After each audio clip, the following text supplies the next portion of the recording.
তো আজকে ফেসবুকে একটি দুঃখজনক নিউজ দেখে দেখে সত্যি মনটা ভীষণ ভারাক্রান্ত। ভিডিও করব কি করব না, আর অন্য কিছু দেখার মতো আর সত্যি ইচ্ছে ছিল না। ফেসবুককে যখনই খুলছি, যেহেতু একটি প্রাণবন্ত মেয়ের এরকম অকালে চলে যাওয়া, নিজেকে তার মায়ের জায়গায় রাখছি আর বুকটা ভীষণভাবে ফেটে যাচ্ছে। যে কোনো মৃত্যুই ভীষণ কষ্ট দেয় আমাকে, অনেককেই দেয় হয়তো, কিন্তু আমার আমি না সব সময় দিন রাত, আজকে কালকে রাত্রির থেকে আজকে অবধি আমি সব সময় ভেবেই চলেছি কি দেখছি কি শুনছি, এটা যেন ফেক হয়, এটা যেন ফেক হয়। ওর মা কি করে বেঁচে থাকবে, তা ওর মা কি নিয়ে বেঁচে থাকবে।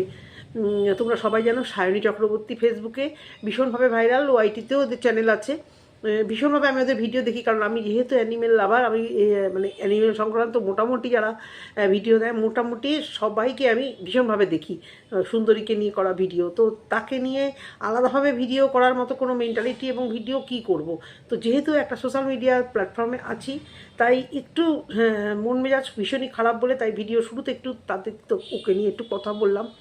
মানে সমস্ত ফেসবুকে ভীষণভাবে ছেয়ে গেছে তার ওই দুঃখজনক মানে সিনারি বাড়িতে আসছে, মা কাঁদছে, এই ঘটনাগুলো না আর নিতে পারছি না, নিয়ে আর নিজের মধ্যে সত্যি কোনো কাজে আর মন লাগছে না, সত্যি কথা। তোমরা তো জানো কাল সকালবেলায় আমি একটা ভিডিও দিয়ে আমি দিদির বাড়িতে চলে গেছিলাম, খুব আনন্দ করেছি, সারাদিন খুব মজা করেছি। দিদির বাড়ি, মাসির বাড়ি, মামা বাড়ি, আমার সবই আমার ওই হাবড়ার ওই চত্বরের মধ্যেই মোটামুটি সবার বাড়িতে টানতে টানতে টানতে এতদিন পরে এসছি বলে টানতে টানতে টানতে টানতে নিয়ে যে যার বাড়িতে গিয়েছি, অনেক রাত করে আড্ডা, ঘুমানো, তার মধ্যে এরকম একটা দুঃখজনক ঘটনা শোনার পর থেকেই আমার সকাল থেকে আজকে মনটা, যতই আনন্দ করে মনটা একটু খারাপ। আর কারণ আলোচনাটা এটা নিয়ে হচ্ছিল, সবাই এটা নিয়ে, যারা যারা কি ফেসবুক ফলো করে মোটামুটি দিদি যাটা সবাই মিলে এটা নিয়ে আলোচনা করছিলাম। তো তারপরে যাই হোক, কী করবো, আর ঝেড়ে মুছে সব কিছু তো উঠতে হবে আমাদেরকে, তাই না? সব কিছু নিয়েই আমাদের বাঁচতে হবে, দুঃখ সুখ। তো তারপরে আজকে মানে ভিডিও দেখছি, অনেকের ভিডিও দেখছি একটি মানে অকর্মা নিষ্কর্মা ঘোড়া, সত্যি মানে জানোয়ার বলে ওকে আমি ছোট করতে চাই না, মানে জানোয়ারদের আমি ছোট করতে চাই না। ও আবার সেই বাচ্চাকে নিয়ে পড়েছে। এর আগে কিন্তু এই বাচ্চা সংক্রান্ত কথা নিয়ে মন্দিরা ওকে একটা কেস দিয়েছিল না। মন্দিরাদের কেস তো কারোর সঙ্গে ধোপে টেকে না, ওরা কেস করেই তোলার জন্য, ভাঙার জন্য। পয়সা থাকলে ভূতের বাবার শ্রাদ্ধ হয়, সেটাই মন্দিরারা করেছে। কিন্তু কথা হচ্ছে আজকে ও আবার এত তেড়ে ফুড়ে লেগেছে কেন? আচ্ছা, এই যে ওর পরকীয়া সংক্রান্ত বিষয়ে এখন অবধি ও এত কমেন্ট বক্স তো অফ, লাস্ট ভিডিওর মনে হয় কমেন্ট বক্স অফ দেখলাম। তো ওর যে এই যে পরকীয়াটা বাইরে চলে এসছে এবং প্রচুর ভিউয়ার্স যারা জানতে চাইছে, ওর ভালোবাসারও ভিউয়ার্স সব তো অনেকটাই তো সরে এসছে, তাদেরকে কমেন্ট বক্সে খুব একটা কদিন ধরে আর দেখছি না, গানেরও প্রশংসা আর করছে না। তারা কদিন ধরে জিজ্ঞাসা করছে যে যেটা বলছে আমরা তোমাকে ভালোবাসি, মানে ওর ভিউয়ার্স ওকে ভালোবেসেই জিজ্ঞাসা করছে তোমাকে তো আমরা ভালোবাসি, সাপোর্ট করি, তাহলে যেগুলো তোমার নামে রটছে ওগুলো সত্যি কিনা একবার আমাদেরকে একটুখানি মানে আশা দাও মনে, একবার একটু তোমার মুখ থেকে শুনি যে এগুলো মিথ্যে, যেরকম আগে যা রটেছে মিথ্যে। এমনকি দক্ষিণেশ্বরে মিটআপে যাওয়ার আগে পর্যন্ত এই যে আমি ময়ে সেটা আমি ভেবেছিলাম হয়তো সামান্য কিছু হয়তো ঘটে থাকবে, বা কিছু হয়তো ভাগ্নের তরফ থেকে কিছু প্রপোজাল বা এর তরফ থেকে কিছু প্রপোজাল এসে ব্যাপারটা হয়তো কারোর কাছে বলেছে, সেই ব্যাপারে রাষ্ট্র হয়ে গেছে। এরকম একটা মানে বুড়িই বলবো আমি, প্রেম করার বয়স তো আর নেই, নোংরামো করার বয়সও নেই। অবশ্য নোংরামো করতে অবশ্যই কোনো বয়স লাগে না, সরি। তো মানে এই যে মহিলার ভাগ্নের সঙ্গে যে এত কীর্তি, মানে শোয়া বসা ব্লুপ্রিন্ট, এবং সেগুলো একদম যেরকম ইয়াং ছেলে মেয়েরাও প্রেম করে কারোর কাছে মানে ডিসকাস করে, এই বুড়ি দামড়ি তার নিজের রক্তের সম্পর্কে রিলেশনের গল্প, দুদিনের বন্ধুত্ব হওয়া ওআইটিতে, যারা নাকি জানে যে ওর বোন মন্দিরা কিছু কথা বলে দিতে পারে, বা ওকে নিয়ে পিছনে আলোচনা হতে পারে বা কিছু। গ্রুপটার কথা তো বাদে দিলাম, একদম গাটার ছাপ গ্রুপ, নোংরা গ্রুপ, যে গ্রুপে এত সবার ডিপ আলোচনা, এদের আর কোনো জগৎ নেই, কার ভাইয়ের বউ, কার দিদি, কার বর, কার এই গ্রুপ হচ্ছে এই আলোচনা, যেটা আমাদের মানে খুব ডিপ বন্ধু হয়ে গেলে, খুব ক্লোজ অনেক দিন ধরে যে রিলেশন থাকলেও মানে বলে না, নিজেদের মধ্যেই রাখে, খুব বাড়াবাড়ি না হলে এইসব আলোচনা করে না, যে গ্রুপ বানিয়েছে আনন্দ ফুর্তি করার জন্য, নিয়ে আনন্দ ফুর্তি গল্প করছে। আর এই গ্রুপের তো মানে এটা উচিতই না, কারণ জানে যে ওদিক থেকে কাল নাকি নিয়ে মানে একটা হাঁচলেও সে রেকর্ড করে রাখে। একটা ইয়ারকি মেরে ধরো কেউ কথা বললো, ইয়ারকি মেরে তো আমরা কত রকম বলি কি না? এই যে ধরো আমরা সবসময় এই শালিয়া আধা ঘরবালি জামাইবাবুকে, এই দিদির বাড়িতে গেছি, ধরো দিদির দেওরকে নিয়ে আমাদের সঙ্গে আমরা বিভিন্ন রকম আলোচনা করছি, জামাইবাবু দিদির জাফা, কত রকমের ইয়ারকি ঠাট্টা কত রকম হয় না? সেই ইয়ারকি, সেই একটা ইয়ারকির ছলে বেরিয়ে যাওয়া হয়তো কিছু কথা, বা স্লিপ অফ টাং, বা কোনো কথা আলোচনার মধ্যে হয়তো বেরিয়ে যাওয়া, সেটা যে এই ছোটো লোকের কাছে কন্টেন্ট, তাহলে ওর যে এত ডিপ যে রিলেশনের কথাগুলো, যে ওরে আমি ছাড়তে পারি না, ওর প্রতি আমার কি ভালোবাসা রে, ওরে আমি কি ডেসপারেন্সি দেখিয়েছে বাবার কাছে। ওর তো ভাষা ওই বাবার কাছে আমরা বলবো মার খেলে কি করবি বাবা আমার কাছে, ও হচ্ছে বাবার কাছে ড্যাশ ড্যাশ করলে, মানে যেরকম মানে আপব্রিং যেরকম নেচার, যেরকম বড় হয়েছে, যেরকম কালচার, যার জন্যই তো নিজেকে কন্ট্রোভার্সি কুইন মনে করছে না। হ্যাঁ, কন্ট্রোভার্সি কুইন, এই কন্ট্রোভার্সি কুইনের যন্ত্রপাতি না, এই ওয়াইটিতে কখনো ভদ্রসভ্য কন্ট্রোভার্সি আর করা যাবে না। মানে এই নোংরা যতদিন না ওয়াইটিতে থাকবে, ওয়াইটি কন্ট্রোভার্সি জোন মানে জঘন্য থেকে জঘন্যতর খারাপ নোংরা হয়ে যাবে। কারণ এই নোংরাকে নিয়ে বলতে গেলে সমস্ত ক্রিয়েটারদের মুখ থেকে কিছু না কিছু খারাপ কথা বেরোবেই। কারণ ভালো কথা ভালো আসেই না, ভালো কিছু বলার মতো এতটা নোংরামো করে রেখেছে। আর এখন যে ওকে নিয়ে যেটা হচ্ছে, এখানে ভালো কিছু বলার কি?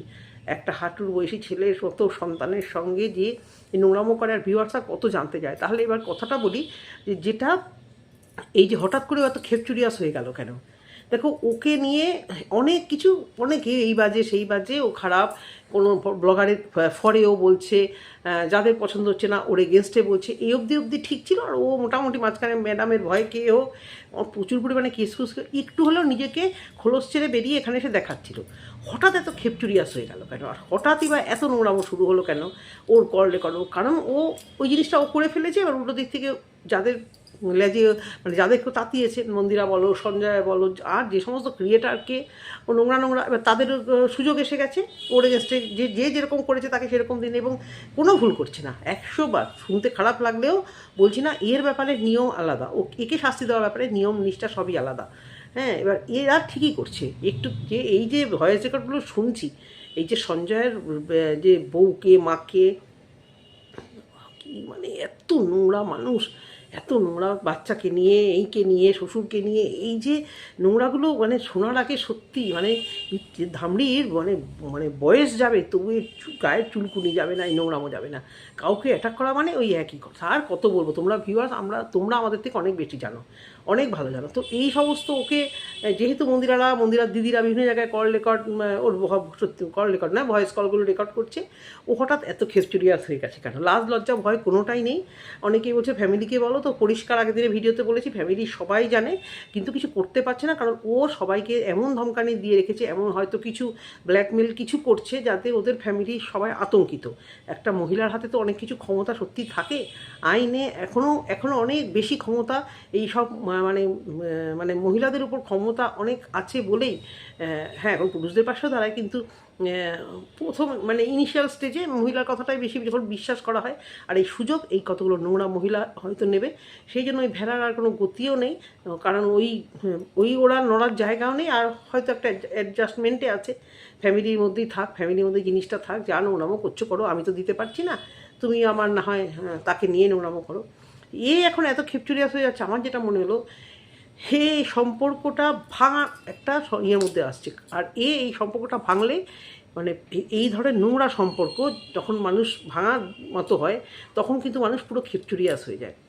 এই যে ও ভাবছে এত এই ঝড় উঠছে ওয়াইটিতে, কেউ বলছে ফ্যামিলিকে বলো, কেউ বলছে এখানে জমা দাও কিছু, ওখানে কেস করো, এটাতে ঝড়টা উঠছে। এবার পরিবারের অনেকের সঙ্গে তার ভাগ্ন মামি সবার কানেই গেছে, ভাগ্নে গাভা ঘোড়া যত সবার কানেই চলে যাচ্ছে ব্যাপারটা। এবার ও ব্যাপারটা নিয়ে আতঙ্কিত যে এই যে সম্পর্কটা আমার ব্রেক হবে না তো? এই যে ভাগ্নে মদন এতদিন যে ভয়টা পায়নি বা কিছু, মনটা ঘুরে গিয়ে ভয় পেয়ে একটা মানে সরে যেতে চাইবে না তো? কারণ এক না একদিন তো এর ঘেন্না লাগবেই। এই যে মেলামেশাটা জানি না আমি এক না একদিন যখন ঘেন্নায় পরিণত হবে যে আমি কি করেছি, এখানে তো কোনো প্রেম ভালোবাসা নেই, এখানে হচ্ছে ইছানার ভালোবাসা। তো সেই জায়গাটা থেকে যখন ঘেন্না এসে যাবে তখন কিন্তু ও সরতে চাইবে, কিন্তু এই মামি কিন্তু তাকে কিছুতেই ছড়তে পারবে না। কারণ এই বুড়ি সারা জীবন ওকে টেনে টেনে ধরে ওই যে জ্বালা মেটানোর একটা চেষ্টা চলবে। আর ভাগ্নে মতন কী করবে, নতুন কিছু খুঁজবে আবার, নতুন কাউকে। কারণ মানে কি বলবো, আর এ বুড়িকে দিয়ে আর কদিন ধরে কি চলবে, তাই না? তো এই জন্যই এতটা খেপচুরিয়াস হয়ে উঠেছে। হ্যাঁ, সোমনাথের কথাটা একটা খারাপ লেগেছে, হয়তো ওর প্রচণ্ড তাতিয়েছে ওকে, ও বলে ফেলেছে। কখনোই এদেরকে সাপোর্ট করি না আমি। এরাও যে কেন এই ঘ্যাচর ঘ্যাচর করছে, এদের কাছে ব্লগার কোনো কন্টেন্ট নেই। দেখো পিয়া টিয়া কিন্তু একটা সময় কন্ট্রোভার্সিতে মধ্যে জড়ায়, কিন্তু একটা টাইমের পর কিন্তু ওরা বেরিয়ে আসে। যদিও এই নোংরা কন্ট্রোভার্সির মধ্যে পিয়া ওরা কোনোদিন জড়াতে পারবে না, এত নোংরামোর মধ্যে পিয়ার পরিবার কোনোদিন আসতে পারবে না, বা আদার্স ওদের সমসাময়িক মুঠোকে তো ছেড়েই দাও। আরও যারা আছে, হ্যাঁ, একটা সময় পর টিনওয়ের থেকে বেরিয়ে আসে, কিন্তু মন্দিরা সোমনাথ এই নোংরার থেকে আর বেরিয়ে আসতে পারছে না। হ্যাঁ, যদি বলো এবার কন্ট্রোভার্সি ক্রিয়েটাররা বার হতে দিচ্ছে না, ওরা কিছুতেই ওদের কন্টেন্টে ফোকাস করছে না। একদম একটা সময় কিন্তু মোটামুটি সুন্দর মন্দিরাকে নিয়ে কন্ট্রোভার্সি হতোই না, কিন্তু এই আপদের সঙ্গে যখনই মেলামেশা শুরু করলো, আবার নতুন করে শুরু হলো। আবার এই আপদ কী ভাবলো, আমি মন্দিরাকে নিয়ে কথা বলছি, আমার নর্মালভাবে বললে ভিউজটা হবে না, তাহলে আমাকে এরকম একটা কিছু মানে করতে হবে। আর ও তো কারোর সাথে ভালোভাবে মিশবে না, সম্পর্কটা খারাপ হয়ে যেই গেছে, ও পুরো ইয়াহু এবার আমি বেসতে থাকবো সেই দিনকার কথাগুলো, যেটা ওর নেচারে। তো এবারে ওর যেটা কাজ সেটাও করছে, কিন্তু ও এই সম্পর্কটা ভাঙা বা ওর মানে ভাগ্নু যদি ওকে পরিত্যাগ করে, যদি লাথ মারে, তাহলে ওর ওই জ্বালাটা এখনই মেটানোর মতো খুব একটা অপশনও পাচ্ছে না। বাইরে বেরিয়ে তাহলে করতে হবে, যেটা ও সবসময় বলতো, আমি বাইরে যাই না।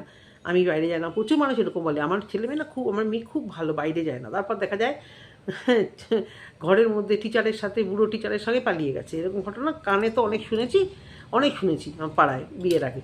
হ্যাঁ, অনেক মানে ওই আর কি, মানে শুনেছি। এগুলো তো আর ভাইরাস না যে ঘরে ঘরে হচ্ছে। তো সেরকম ঘরে 4 দেওয়ালে বাইরে যায়নি। আর বুড়ো দামড়া ভাবছে যে বোধহয় ঠিক আছে, যেটা রটছি সেটা রটছে, আর মানে খুব একটা খারাপ নাই, তো ঘরেই তো থাকছে, যখনই ফোন করছে ঘরেই থাকছে। ঘরে থেকে এই যে নোংরামোর বীজ বহন করেছে, আমি ভাবি বিয়ে হয়ে যখন এসছে ওই পুচকেটাকে কীভাবে দেখেছে, তারপর তাকে পড়াতো, ওই পড়াতেই এরকম আসে কোথা থেকে, কি থেকে আসে, কতটা মেন্টালি সিক। আর এই সমস্ত নোংরা নিয়ে কতটা চিন্তা করতে এর মধ্যে ডুবে গিয়ে নোংরামোর মধ্যে জড়িয়ে গেছে। তবে এটা একদম ঠিক, এই যে ওয়াইটিতে তোলপাড় হচ্ছে আজকে। হ্যাঁ, সোমনাথের কথা যেটা বলছিলাম, ওর ফেলোপিয়ান টিউব নিয়ে কি বলেছে, তাই ও রীতিমতো বাচ্চাটাকে ও অভিশাপ দিল, মানে ইনডাইরেক্ট বাচ্চাটাকে অভিশাপ দিল। আর শুধু ওর বাচ্চাকে নয়, অনেকের বাচ্চাকেই, যে যারা কারণ পায়েলও ওই ফেলোপিয়ান টিউব নিয়ে বলেছিল কিছু কথা। এই ফেলোপিয়ান টিউব নিয়ে কথা বলা, ভাবতে পারো একটা মেয়ে কন্ট্রোভার্সি ক্রিয়েটার, তার ফেলোপিয়ান টিউব নিয়ে সে নিজে তো ব্যক্ত করেছে, কতটা রভাবে বিক্রি করেছে, তার সাথে কতবার তার এই ফেলোপিয়ান টিউব নিয়ে আলোচনা হয়েছে। এক কন্ট্রোভার্সি ক্রিয়েটার নাকি বলেছিল যে কি ওটা কি ভেঙে দেবে না কি লাথি মেরে ফাটিয়ে দেবে না, এই ধরনের কথাবার্তা। তো এর ওই জায়গাটা নিয়ে, গোপন জায়গাগুলো নিয়ে, তারপরে তো আছে তো এই সাইজ দেখাতেও বসে গেছিলো ইনারের। তো এর ওই গোপন জায়গাগুলো নিয়ে আলোচনা হবে কেন, এত তো কন্ট্রোভার্সি ক্রিয়েটার আছে। মানে ও নিজেকে কুইন মনে করে, ও এইটুকু চিন্তা করে না যে ও মানে ভিতরের খবর আর ব্লগারদের সঙ্গে মেশা ছাড়া আর কী করতে পারে। তারপরেও এই যে সোমনাথ মন্দিরা যেটা বলেছে ফেলোপিয়ান টিউব নিয়ে, ওর মুখ থেকে সেই একই, আবার ফোন এসে গেল, তো ওর মুখ থেকে একই কথা যে আমার ফেলোপিয়ান টিউব নিয়ে যারা বলেছে, তাদের জীবনে ওরকম কিছু হোক। আমি প্রথম যেটা ব্যাপারটা বুঝতে পারিনি কী মিন করতে চাইছে। তখন ভাবলাম যে যে ধরো দিদি, গুপ্তা দিদি, এই বা পায়েল বা যাদের সাথে ওর মেলামেশা, সবারই মেয়ে আছে, তো সবাইকেই একসাথে অভিশাপ দিয়ে গেল যে আমার যে প্রবলেমটা তোদের ঘরে এই প্রবলেমটা নিয়ে থাক। বাচ্চা না হওয়াটা কোনো অভিশাপ নয়, বাচ্চা না হওয়াটা কোনো অসুখও নয়। আর এটা অনেকেই মেনে নেয় যে ঠিক আছে, হয়নি, আমরা আমাদের মতো এনজয় করব। কিন্তু এই বিষ নাগিনী, ডাইনি, ভাগ্যিস সত্যি ডাইনি বলতে বাধ্য হচ্ছি, মানে কখনো কোনোদিন মানে ওই ধরনের ওর ঘরে সন্তান হয়নি, তাহলে আর একটা এরকম মানে অসভ্য ডাইনি পৃথিবীতে এসে ঘুরে বেড়াতো আর সমাজ নোংরা করতো, আর একটা সংসার ভাঙতো, আরও একটা নোংরা হতো, কারণ বংশ পরম্পরায় এই নোংরামোটাই করবে। এবারে আসি মন্দিরার মেয়ের রেজাল্ট নিয়ে নাকি বলেছে, আর মন্দিরারাও বলার আর জায়গা পায় না, কি না আমার মেয়ে ফেল করুক পাস করুক, ভালো রেজাল্ট হলে লোকেরা মানে উৎফুল্ল হয়ে বলে আমার মেয়ে খুব ভালো রেজাল্ট করেছে, আমার ছেলে খুব ভালো রেজাল্ট করেছে। কিন্তু ছেলে মেয়ে ফেল করলে মন্দিরা কতটা ওয়াইটিতে মানে বেচতে পারে, মেয়ের সেন্টিমেন্ট ওই বাচ্চা হতে পারে, কিন্তু ওরা বোঝে সব। আজকে ও কিন্তু বুঝতে পারছে, আজকে মন্দিরার ভিডিও খানিকটা দেখলাম, পাপড়িদের বাড়িতে তাকিয়ে আছে, এদিক আছে, কিন্তু বুঝতে পারলাম যে ও কিন্তু খুব মানুষের দিক দিয়ে বিধ্বস্ত, যে ওর রেজাল্টটা নিয়েও এইভাবে কথা হচ্ছে। ও একটা খারাপ রেজাল্ট করেছে, বাচ্চার কোনো দোষ নেই, বাচ্চা মাটির দলা যেভাবে তৈরি করবে সে সেভাবেই হবে। টিচার বলছে, সোমনাথ বলেছে টিচারের একটা পরিবর্তন, তখন বাচ্চার মধ্যে একটা চেঞ্জেস আসে। তার মধ্যে বাবা মা মানে পড়াশোনার ব্যাপারে একেবারেই গাফিলতি। দেখো এই যে যখন বলি না, আবার ভাবি আমরা এই বাচ্চাদের পিছনে পড়াশুনো করে কী করতে পারি, বা নিজেদেরও পড়াশুনো করে আমরা এমন কী করতে পেরেছি যেটা এরা করতে পেরেছে। এই যে মন্দিরা সোমনাথ পড়াশুনো না করে পিয়ারা বা তোমার এই যে ফেসবুক আইডিতে কত নাম বলবো এখন, পড়াশুনো করেনি, তাতে থরিয়ে কে আর আজকালকার দিনে তো পয়সা বলতে হয়। তো মন্দিরা সোমনাথ তো জানে যে আমরা একটা ভাইরাল ফেস সোশ্যাল মিডিয়াতে, যাই হোক একটা বন্ধ হবে আর একটা বন্ধ হবে আর একটা, কিছু না কিছু একটা সোশ্যাল মিডিয়াতে রোজগারের এরকম একটা রাস্তা থাকবেই। ওর মেয়েতে এমনিই ভাইরাল ফেস আর এমনিই প্রচুর পরিমাণে পয়সা রোজগার করবে। ওদের যদি সেই লেভেলে, দূর বাবা, ওদের যদি সেই লেভেলে পড়াশুনো করার একটা বিশাল একটা কিছু থাকতো, তাহলে তো ওরা সেইভাবেই মেয়েটাকে তৈরি করতো। ওদের নেই কিন্তু মেয়েটা ফেল করুক বা পাশ করুক, সেই ঘটনা এর কাছে বলেছি, আর সেই বাচ্চাটাকে ওই নিয়ে বেচছে। এর আগেও এই বাচ্চা মেয়েটাকে নিয়ে নোংরা কথা বলেছে, মা দিদার সঙ্গে, নোংরা দিদার সঙ্গে মিশিয়েছে, লিপস্টিক পরে ওকে ওই মতো লাগে। তো মন্দিরা সোমনাথ এবার যা করার করবে, যদি কিছু করে আমরাও দেখতে পাবো আইটিতে। তো বলার হচ্ছে পুরো খেপটেরিয়াস হয়ে গেছে। কেন খেপটেরিয়াস হয়ে গেছে? তার কারণ একটাই, যে এই যে একটা জিনিস, এটাকে না পেলে এর কি হবে, এই যে একটা যন্ত্রণা, এটা এই কারণে কিন্তু এত পরিমাণ খেপটেরিয়াস হয়ে গেছে, এটা আমার মন বলছে। আর দেখা যাক আগামী দিনে কি হয়, আমরা আরও অনেক কিছু জানতে পারবো বিভিন্ন জায়গা থেকে। আজকের ভিডিওটাতে এইটুকুই বলার, মাইন্ডটা না বারবার ওই দিকেই মানে আমার জানো তো চলে যাচ্ছে, বারবার ওই দিকেই চলে যাচ্ছে, কেন জানি না। আমার মন মেজাজ সত্যি আজকে খুবই ভারাক্রান্ত হয়ে আছে। এটুকুই বলবো, তাকে হয়তো আমি চিনিও না, জানিও না, কিন্তু ফেসবুকেই তাকে দেখা বা সোশ্যাল মিডিয়াতে ইউটিউবেও দেখা, তাও একটা দেখলে আমরা হয় না, ব্লগারদের মধ্যে আমরা একদম ঢুকে পড়ি। আর খুব খারাপ লাগে এই ধরনের জিনিস হলে। সন্তানের মা হয়ে আমি সত্যি এই জিনিসটা ভীষণভাবে ফিল করছি। যাই হোক, আর কিছু তো ব্যাপারে বলার নেই, এটুকুই বলা। তোমাদের যদি ভালো লেগে থাকে অবশ্য করে কমেন্ট সেকশনে একটা কমেন্ট করো। টাটা।